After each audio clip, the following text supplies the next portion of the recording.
After the third attempt to invade Medina, the polytheists realized it was not possible for them, even unitedly, to seize Medina. In 628 CE, the messenger of the god and Muslims decided to perform Hajj. It was against the social norm of Mecca to prevent anyone from performing Hajj, even their enemies. The messenger of the god, with 1,400 Muslims, began a month-long journey towards Mecca, wearing the dress of Hajj, 2 pieces of unsound white cloth. The Muslims had with them little provision for their journey, and their sacrificial animal. When the Meccan polytheists learned about this journey, they sent 200 soldiers to investigate. When they were spying on the Muslims, they realized that the Muslims were here only to perform Hajj. It was not an invasion. The Muslims were unarmed. When Muslims realized that soldiers had been sent against them, they changed their route and settled in Hudaibiyah. When the soldiers returned, they explained the polytheists about the situation, that the Muslims are here only to perform Hajj. The Muslims did not have any weapon or armor. So, the Meccans sent their leader and diplomats to Hudaibiyah, to negotiate with the Muslims. This was a grand opportunity for the polytheists to eradicate their greatest enemies, unarmed in the middle of the desert far from Medina. The diplomats tried to intimidate the Muslims to surrender, and threatened them with attack, and remind the Muslims that they were unarmed. The Muslims refused to surrender, and tried to reason with them that they were only here to perform Hajj. When the Muslims refused to surrender, the diplomats attempted to break the unity of the Muslims, but their attempts were in vain, and on the contrary the diplomats got highly intimidated by the unity of the Muslims. The diplomats returned to their people, and informed the polytheists about the attitude of the Muslims, and about the situations, that the Muslims are extremely united, and highly vigorous, and attacking Muslims in this situation can lead us to an atrocious fate. In the meantime, the Muslims sent their arbitrator Usman bin Affan to Mecca.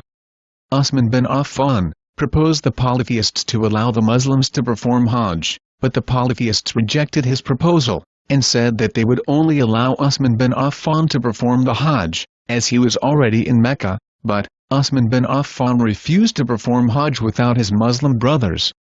Meanwhile, rumors spread that Usman bin Affan had been killed, and when the Muslims learned about this, they all swore to avenge the blood of Usman bin Affan, and decided to fight back with the polytheists with their small animal sacrificial knives.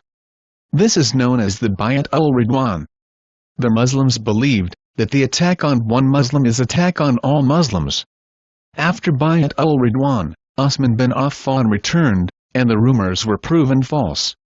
When the news of Bayat al-Ridwan reached the Mushrikun, the polytheists, they sent an arbitrator to the Muslims to negotiate with them. After a lot of argument they finally negotiated the following terms. The Muslims shall not be allowed to perform pilgrimage this year, and come back next year, but they shall not stay in Mecca for more than 3 days. They shall not come back armed, but can bring with them small animal sacrificial knives, and it should be in the sheath, in a bag.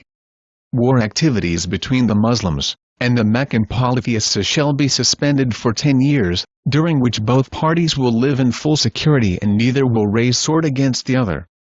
If anyone from Mecca converts to Islam, and goes over to Medina to join the Muslims, without his guardian's permission, he should be sent back to Mecca, but should any of the Muslims from Medina return to Mecca and convert to polytheism, then he shall not be sent back to Medina. Whosoever wishes to join Muslims, or enter into treaty with the Muslims, should have the liberty to do so.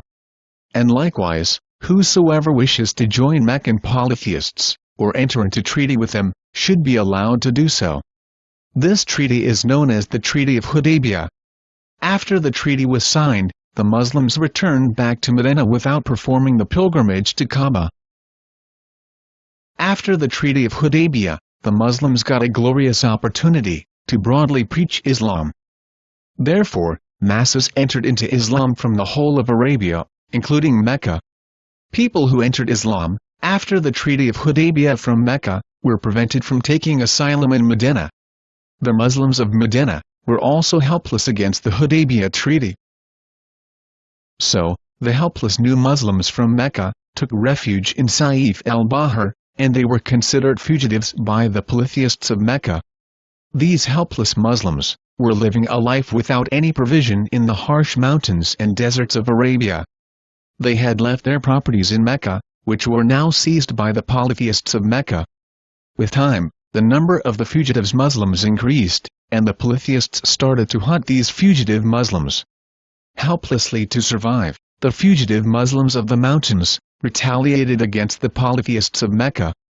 The fugitive Muslims won't enter Mecca or Medina, but would rob the caravans of Mecca for survival, as they were not allowed to accept help for provision from Medina.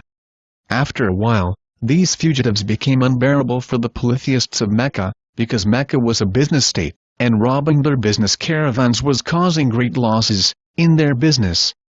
So, they contacted the messenger of the God, and requested to annul the fourth clause of the Hudaibiyah treaty. And the fugitive Muslims were welcomed in Medina.